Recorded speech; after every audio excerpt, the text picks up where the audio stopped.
오늘은 재판장에 선 신앙 선택의 순간이라는 제목으로 하나님의 말씀 증거하도록 하겠습니다. 오늘 설교는 사도행전 강의 48번째 시간이에요. 이제 거의 여정이 끝나가죠. 우리 이 여정이 다 끝나면 누가가 사도행전을 통해 우리에게 얘기하고자 하는 전체 중요한 하나님의 말씀을 우리가 온전히 입체적으로 볼 수 있게 된 것입니다. 요즘 지방선거 전이라 출마 후보자들의 출판 기념회가 이곳저곳에서 열립니다. 사람들은 종종 이렇게 말합니다. 사람만 바뀌면 달라질 텐데, 책임자만 바뀌면 상황이 나아질 텐데, 그래서 우리는 새로운 얼굴, 새로운 권력, 새로운 지도자에게 기대를 겁니다. 물론 좋은 지도자도 있지만 대부분의 지도자들은 다 거기서 거기에요. 물론 우리 이재명 대통령처럼 정말 국민들을 위해서 많은 것들을 하는 대통령도 있어요. 근데 대부분 다 그렇게 하지 않고 자기 권력 또 자기의 나중에 가질 만한 여러 가지 권력들을 몰래 숨겨두고 하는 그런 게 일반 정치인들 또 권력자들의 속성입니다. 오늘 본문은 우리의 이러한 기대를 조용히 내려놓게 만드는 그러한 본문입니다. 사도행전 25장은 총독이 바뀌는 장면으로 시작합니다. 원래는 벨릭스라는 총독이었었는데 이 벨릭스라는 총독이 유대인들의 환심을 얻기 위해서 바울 재판을 몇 년을 끄냐면 2년을 끌어요. 우리는 지난주에서부터 시작해서 오늘 본문을 보는데 이 조그만 한 장도 안 되죠. 반 장 정도 되는 게 2년이라는 시간이 존재하고 있는 거예요. 이전 총독은 부패한 사람이었어요. 바울을 2년 동안 억류한 채 아무 결정도 내리지 않았어요. 그래서 사람들은 이번에는 기대했어요. 이제 총독이 바뀌니까 이제 좀 달라지겠지. 바울에 대한 정당한 재판이 이루어지겠지. 우리도 사법부가 문제인데 2000년 전에 이 유대 사법부도 똑같이 문제였나 봐요. 이제는 정의가 서겠지. 하지만 성경은 냉정하게 보여줍니다. 총독은 바뀌었지만 바울의 현실은 여전히 그대로예요. 그는 여전히 감옥에 있고 고발당했고 생명의 위협 아래 있습니다. 현실이 왜 이렇죠? 왜냐하면 사람이 바뀌어도 시스템이 쉽게 바뀌지 않기 때문에 그렇습니다. 베스토는 부임하자마자 에루살렘에 올라갑니다. 에루살렘에 누가 있죠? 종교, 유대 지도자들이 있으니까 그들에게 인사차 부임하자마자 그곳을 올라갑니다. 그리고 그 자리에서 가장 먼저 들은 요청이 무엇이었을까요? 바울의 재판에 관한 문제였습니다. 이들은 바울을 잊지 않았어요. 2년이라는 시간이 지났는데도 불구하고 여전히 바울을 제거하려는 마음을 버리지 않았습니다. 저는 살면서 느끼는 거지만 저 개인도 포함해요. 사람이 악한 일에는 집요해요. 악한 습관에는 집요해요. 악한 습관을 버리라고 얘기하면 절대로 안 버려요. 정말 의지를 가지고 그 악한 습관을 계속해 가요. 근데 좋은 습관은 어떻죠? 좋은 습관은 어때요? 의지를 가지고 계속 그 좋은 습관을 만들어 가나요? 아니죠. 의지가 금방 꺾여버려요. 좋은 습관은. 악한 모습의 악한 일들은 계속해서 의지를 가지고 가는데 좋은 습관은 의지를 버려버려요. 저도 포함이에요. 이게 인간의 모습인 것 같아요. 제가 2026년이 되고 올해는 열심히 운동해서 건강도 회복하고 해야 되겠어. 그리고 아내한테 또 큰 소리 치고 이제 운동하러 나가려고 보니까 옷 입고 다 나갔어요. 너무 추운 거예요.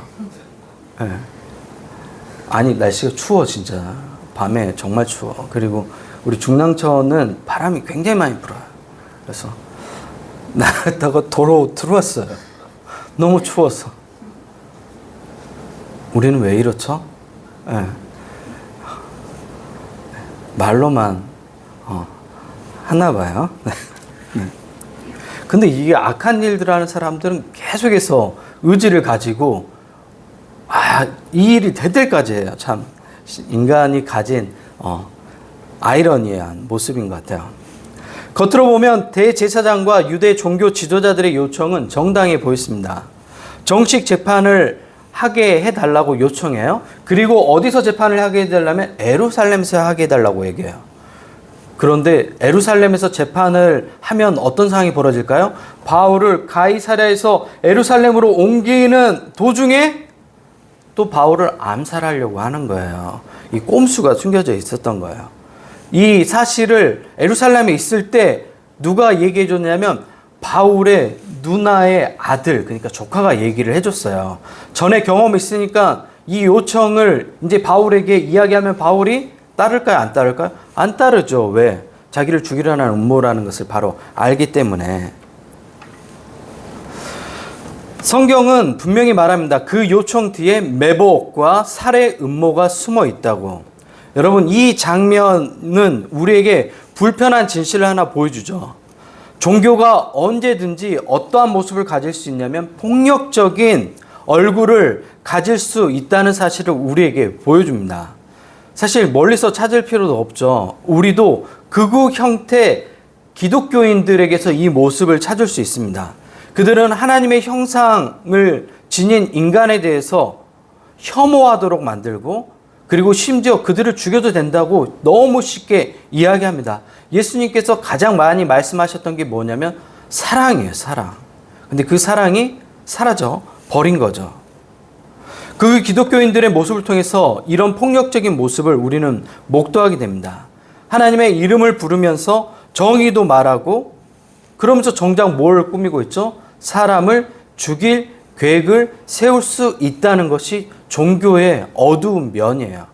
우리가 이러한 잘못을 저질렀던 시대가 있었는데 십자군 원정 때 그랬어요.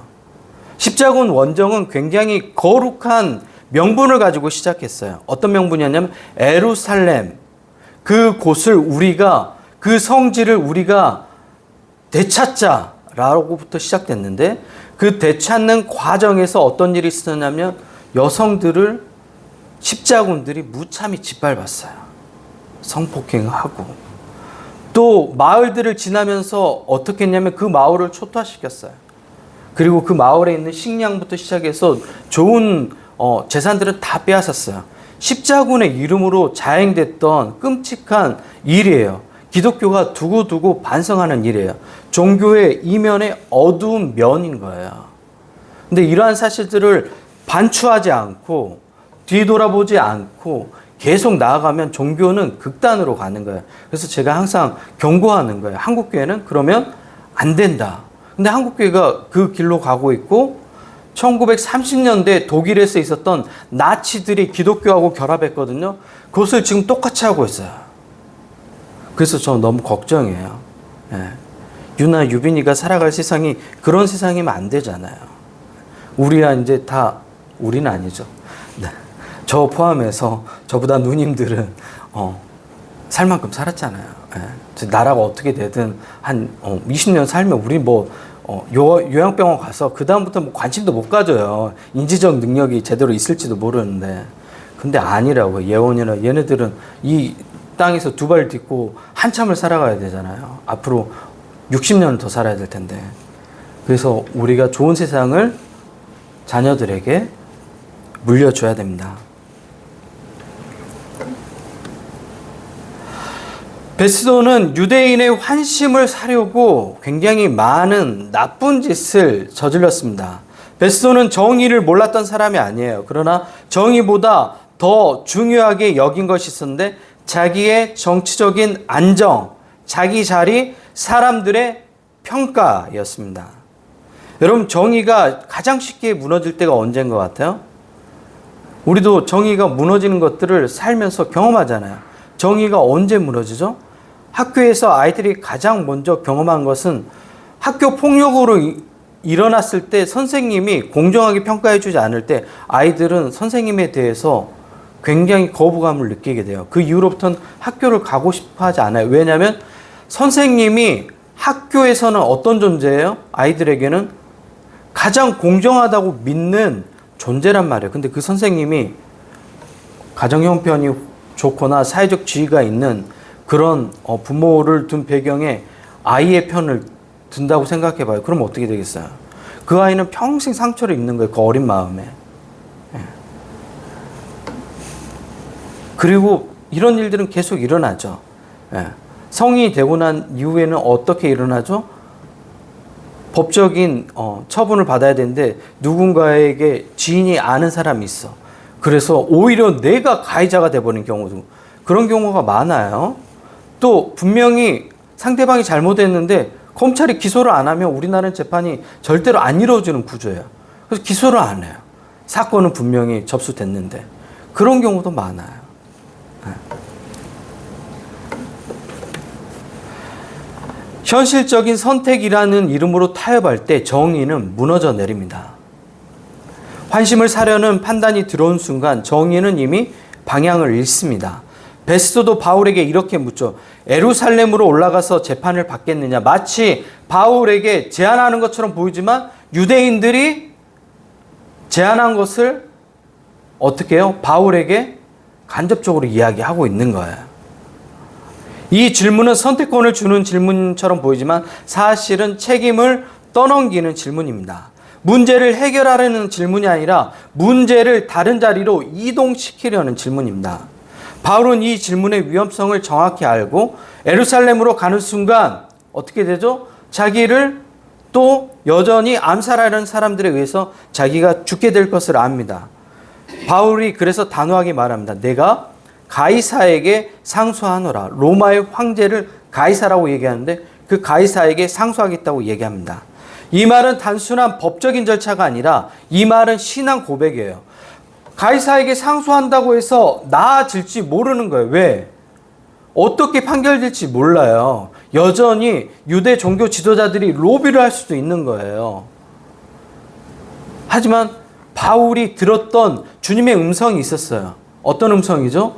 내가 로마로 가게 될 것이라는 음성. 그 음성, 하나님의 말씀을 의지해서 이 선택을 지금 하고 있는 겁니다. 나는 사람의 선의에 내 생명을 맡기지 않겠다. 나는 정치적 계산의 대상이 되지 않겠다. 나는 이 문제를 하나님 앞에서 다루겠다는 바울의 결단인 겁니다. 이거는 도망이 아니라 회피가 아니라 정면으로 문제를 직면하는 거예요. 신앙은 이렇게 문제를 직면하는 거예요. 우리가 가장 많이 회피하는 방식은 이런 거예요. 하나님이 알아서 해 주시겠지. 주시던가요? 여러분 주시던가요? 해주시지 않아요. 내가 그 문제를 회피하고 놔두잖아요. 하나님도 그 문제를 회피하고 놔두세요. 똑같이. 그러면 여러분은 그 똑같은 현상을 30대도 겪고 40대도 겪고 50대도 겪고 60대도 겪고 70대도 겪고 이제 주님 품에 안기는 거예요. 네. 자기 삶이 바뀌지 않게 되는 거죠. 바울은 믿음의 결단을 했습니다. 바울은 로마를 선택한 것이 아니라 하나님의 부르심을 선택한 것입니다. 편한 길을 선택한 것이 아니라 하나님께서 열어두신 길을 선택한 겁니다. 우리는 종종 이렇게 생각합니다. 하나님이 함께 하시면 감옥에 가지 않아야 하지 않나요? 하나님이 일하시면 문제가 빨리 해결되어야 되는 거 아니에요? 바울이 오늘 감옥에 몇 년 동안 있다고 얘기했어요? 2년 동안 있었다니까요. 그 2년 동안 있으면서 얼마나 많이 괴로웠겠어요. 그런데 사도행전은 전혀 다른 그림을 우리에게 보여줍니다. 하나님은 바울을 즉시 풀어주지 않고 하나님은 재판을 단번에 뒤집지 않습니다. 바울이 계속해서 재판받는 과정 우리가 계속 몇 장째 계속 보고 있잖아요. 정말 좀 지겨울 정도로 계속 바울을 고소하고 소유죄로 고소하고 성전 못 오겠다고 고소하고 대신 하나님은 바울을 계속 이동시키죠. 감옥에서 총독 앞으로, 총독에서 왕 앞으로, 그리고 로마의 심장부로. 사람들은 바울을 고립시키려 했지만 하나님은 바울을 더 넓은 자리로 옮기고 계셨어요. 그러면 여러분 왜 하나님이 이렇게 하시죠? 왜 하나님의 예루살렘부터 시작해서 바울을 계속해서 재판을 받으면서 로마로 이동시키고 있는 걸까요? 이 문제가 사람들에게 관심을 갖는 사회적 문제까지 이슈를 만들어낸 거예요. 그래서 많은 사람들이 바울의 재판에 대해서 알게 된 거예요. 예루살렘에서 이런 바울이라는 사람이 있었는데 계속해서 그 재판이 이슈가 되는 거예요. 그리고 나중에 로마에 갔을 때 많은 사람들이 바울을 찾아와요.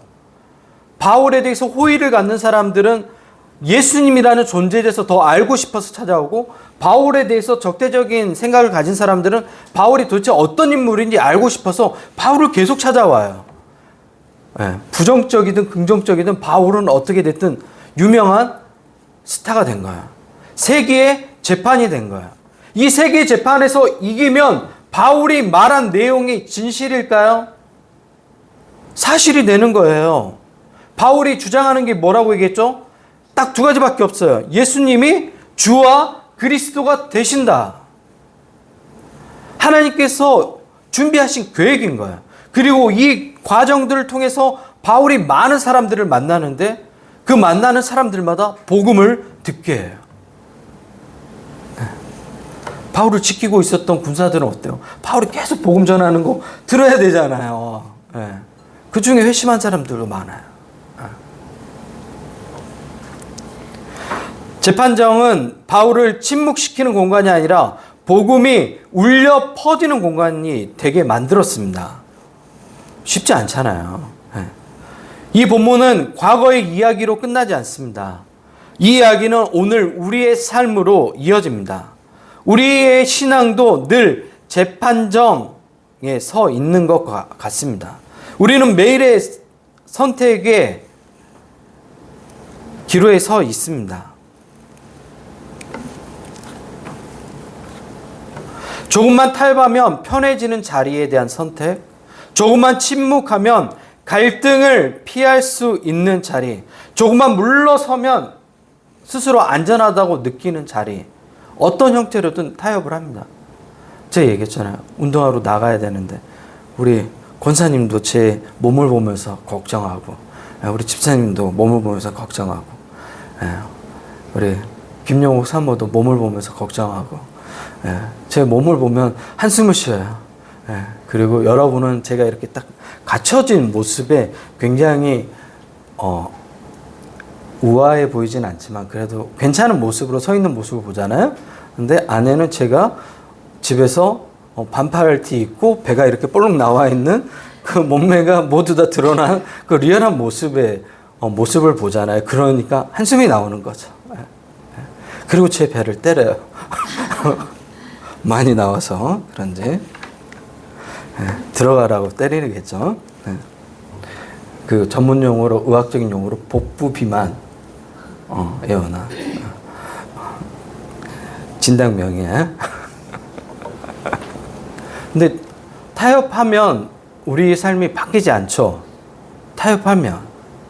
근데 우린 계속 어떤 식으로는 타협해요. 여러분 우선순위를 타협하나요?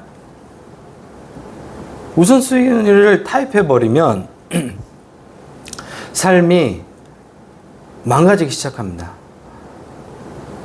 다행인 것은 요즘은 하나님 말씀을 딱 중심에 놓고 그것부터 시작하신 분들이 많아요. 그래서 제가 참 힘이 나요. 그 청년부 수련회, 강문도에 수련회에 있어서 갔는데 그 연합회에서 온 청년이 이야기해 준데 전국에 있는 청년들하고 하는 운동이 성경 일독하기 운동을 하고 있대요. 그리고 실제 성경 일독하는 청년들이 많고, 제가 그거 들으면서 소망이 있다고 생각했어요. 아, 그래도 괜찮다.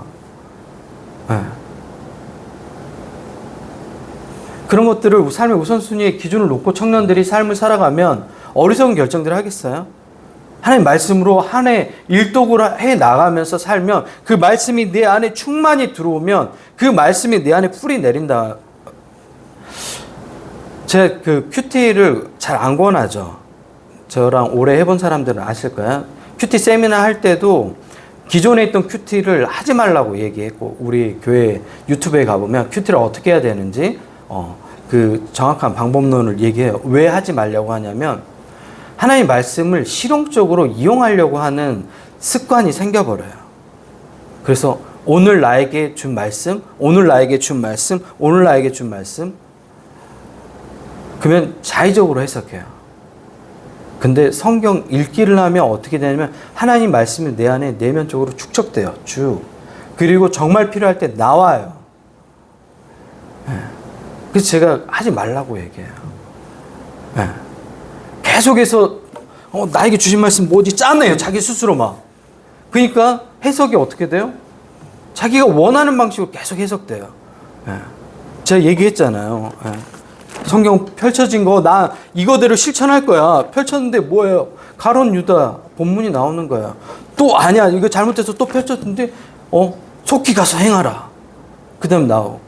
그런 식으로 믿는 게 아니라니까요. 하나님의 말씀은 우리 안에 충만히 축적하면 가장 어려울 때 그 말씀이 떠올라서 힘이 돼요.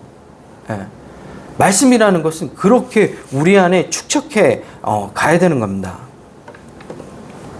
신앙은 우리에게 하루아침에 뭔가를 해결해 주는 방식으로 우리를 이끌지 않아요. 하나님이 그렇게 하지 않는 이유는 단 하나예요. 하나님께서 우리에게 원하시는 것은 성장해 가는 거예요. 어린아이와 같은 신앙으로 머물러 있는 게 아니라 성장해 가는 거예요. 처음에 예수님을 믿었을 때는 어린아이와 같은 신앙으로 우리를 돌보세요. 많은 것들을, 기적 같은 일들을 또 사람들을 만나게 함으로써 성장시켜요. 하지만 우리가 조금 더 성장하면 그때부터는 그런 방식으로 하지 않아요. 아이에게, 여러분 다 큰 아이에게, 예원이 또래 아이에게 젖병을 물려줘요? 예원아 이거 먹어. 누가 그렇게 해? 부모가. 그건 예원이를 망치는 거죠. 이로 씹어야죠. 그래야 어떤 음식이든 주어진 상황에서 먹을 거 아니에요. 근데 날마다 엄마가 분유 타죠. 우리 예원이 분유 타줘야지. 이러면. 그럼 계속해서 어린아이의 삶을 살게 되는 거예요. 조금만 힘들면 어떻게 해요? 울고, 에이! 울고. 자기 스스로 아무것도 하지 않아요. 다 해달라고, 엄마한테. 이런 신앙인이 되면 안 돼요. 근데 한국교회 신앙인들이 이런 모습이 너무 많아요. 그리고 과정은 사라져버리고 결과만 취하려고 하는, 마치 우상을 섬기듯 하나님을 섬기는 사람들이 너무 많습니다. 사도행전 25장은 조용히 말합니다. 하나님은 안전한 길보다 당신의 뜻을 이루는 길로 우리를 부르신다. 하나님은 안전한 길보다 당신의 뜻을 이루는 길로 우리를 부르신다. 이게 오늘 본문이 우리에게 들려주는 이야기인 거예요.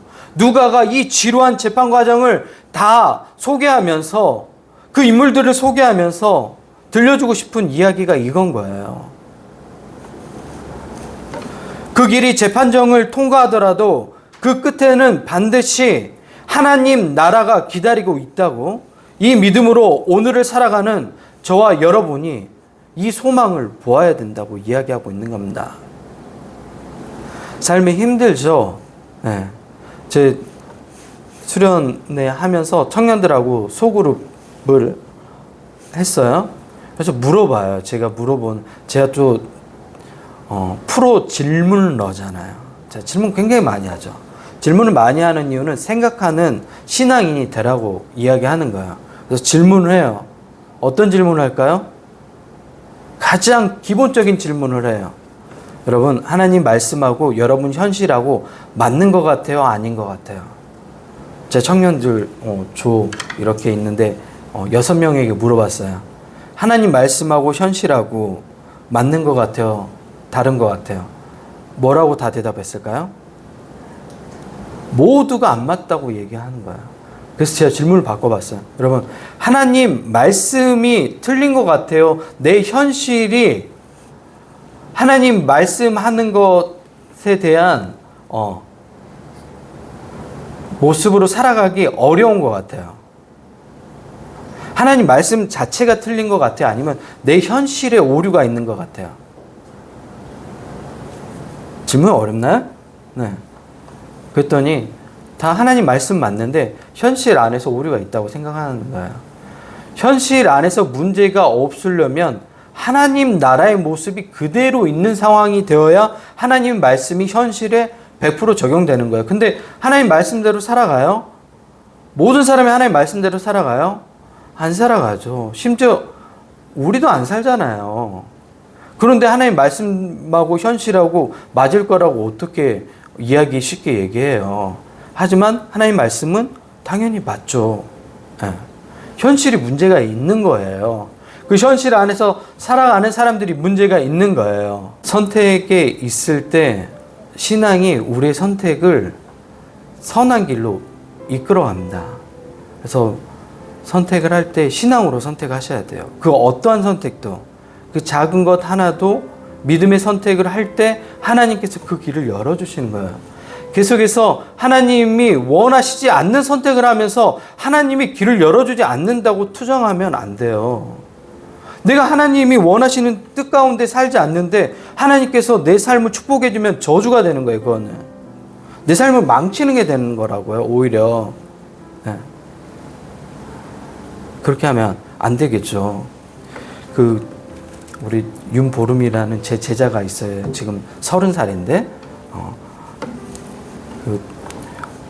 며칠 전에 전화가 와서 통화를 했어요. 이제 계속 바쁘다가 오랜만에 통화를 했는데 그 얘기를 하는 거예요. 이제 재수할 때 힘들 때 저랑 통화를 많이 했어요. 목사님 힘들어요. 뭐 이런저런 얘기할 때 또 위로해주고 또 하나님께서 계획하신 것들이 있으니까 또 너무 걱정하지 말고 해. 뭐 이런 이야기를 많이 했어요. 근데 그 시간들이 자기한테 필요한 시간이었다고 얘기하더라고요. 그래서 내가 그때 많이 힘들었지, 옛날 얘기하다 보니까. 그랬더니 그 시간이 자기한테 정말 필요했던 시간인 것 같다고 얘기를 하는 거예요. 그래서 참 많이 성장했구나. 제 속으로 그렇게 생각했는데 너무 기특하더라고요. 그런 생각을 했다는 것 자체가. 이처럼 우리가 원하지 않는 그 과정의 시간들이 있어요. 내가 원하지 않는. 근데 하나님께서 그 길로 이끄실 때는 그 과정을 통해서 우리를 성장시키려고 하는 과정이 반드시 있다니까요. 여러분이 겪는 그 일 가운데 필요 없는 일은 단 하나도 없어요. 필요 없는 경우가 있죠. 내 욕망에 따라 내가 선택해서 내가 겪는 그 길은 정말 필요 없는 일이죠. 근데 하나님을 위한 선택을 했는데 그 과정 속에서 겪는 고난, 갈등, 그 모든 것들은 다 필요 있어요. 나중에 여러분을 성장시키는 가장 중요한 순간, 시간이었다고 고백하게 될 거예요. 여러분 모두 그런 시간들을 맞이하게 돼요. 후에, 시간이 지난 후에. 그래서 내 삶이 왜 이렇게 어렵지? 하나님께서 왜 이렇게 험한 길로만 인도하시지? 근데 그 지나고 나면 정상이 보여요. 그리고 내려다 보면서 야, 내가 잘 왔구나. 내가 이 아름다운 광경을 보려고 이렇게 험한 길을 올라왔구나. 그런 고백을 하게 될 겁니다. 한 주간도 어려운 상황 속에서 좌절하지 마시고 믿음으로 신앙의 선택들을 해나가는 여러분 모두가 되셨으면 좋겠습니다. 기도하겠습니다.